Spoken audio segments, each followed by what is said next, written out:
Joining me now for the latest on this situation, New South Wales Premier Gladys Berejiklian from the RFS headquarters. Premier, thanks very much for your time. I know it's a pretty busy day. We've been looking at the Green Park fire. It seems to be probably the major issue right now. Do you have any update on property damage, injuries or worse? Well, obviously the two areas that are concerning us the most are the fire that's raging in the Wallandilly area, and we've already seen 20 homes lost in the Balmoral district and Buxton, unfortunately, unconfirmed reports of an additional 20 homes lost.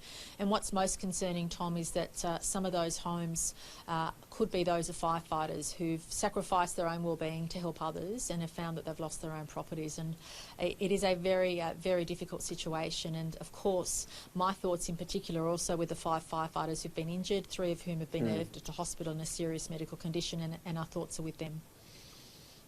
They sounded like horrific injuries, including to their airways. So confirming at least 40 homes destroyed, not just properties, and any more serious injuries?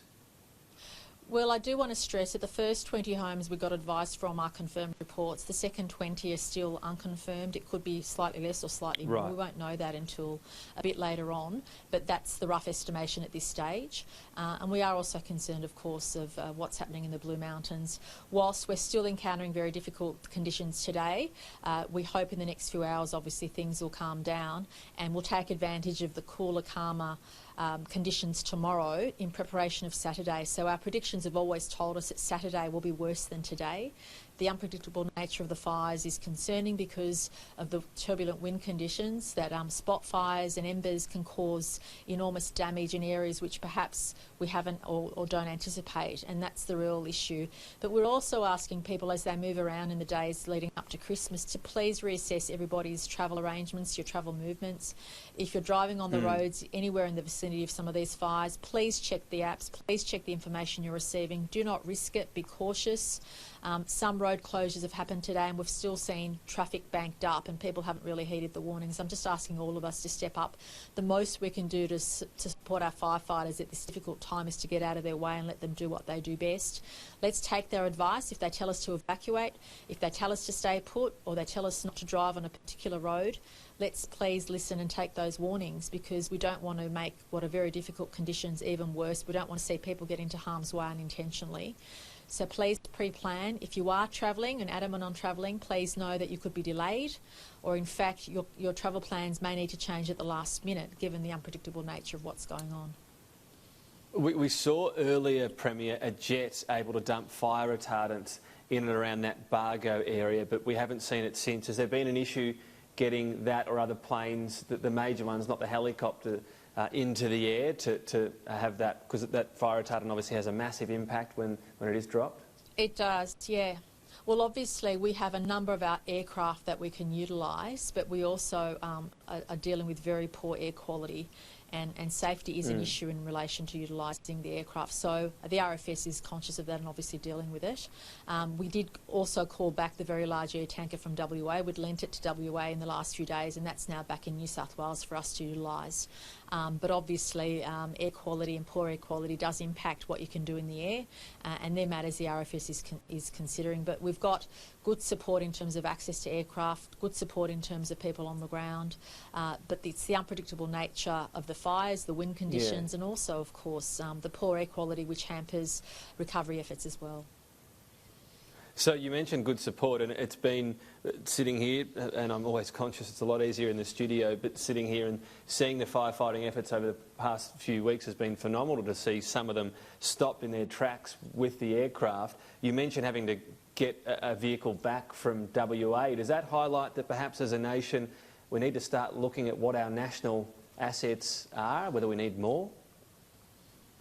Oh, look, that's something we should always ask ourselves. Certainly the New South Wales Government in the last 3 years in particular, we've put a heavy focus and emphasis on equipment, on headquarters. The RFS headquarters I'm speaking of is actually a new facility which we created especially for this purpose. It gives all of our emergency services personnel real-time information, but it also means that 30 different agencies, including the ADF, can come together to deal with the crisis. So we've done as much pre-planning as we can. We've resourced our emergency services personnel and volunteers as much as we can. But when you're in the middle of a state of emergency, the unpredictable wind conditions just mean that you have to prepare for things or deal with things you don't expect. And that's what worries us about Saturday. As bad as today has been, as difficult as today is, the weather conditions on Saturday will be worse. And we please ask everybody just to take the advice of experts. If you haven't already downloaded the Fires Near Me New South Wales app, please do so. It's free, it's fantastic information. You can put in where you're located. It will give you up-to-date information of travel arrangements and what you should do. And that's certainly the advice we're giving everybody. The planning you mentioned, some people are talking about whether or not there are restrictions on, in particular, hazard reduction. Is there any restriction when you or your ministers talk about, hey, let's make sure we get rid of these swathes of land, this is going to be a risk this season? Is there any restriction from policies or, locked up areas, or you're told you can't burn that? Yeah. I mean, to be frank, the RFS has full authority in relation to managing hazard reduction. In fact, when we came to government, we increased by 250% the amount of hazard reduction we undertook compared to the previous government. So we've not been afraid to take that action where we need to. But the other challenge we have is because of the longer summers and the drier conditions, you can't do hazard reduction on as many days as you'd like. But the RFS, you should know, has full authority to undertake those activities. We always believe in protecting life and property and making sure our residents are kept safe.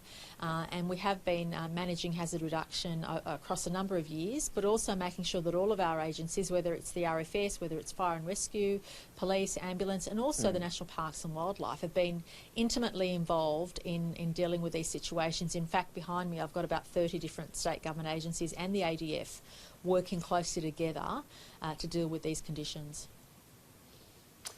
We do understand it's a very busy afternoon, Premier Gladys Berejiklian. Appreciate your time. All the best with the situation. Of course, all Australia hoping there is some rain on the horizon.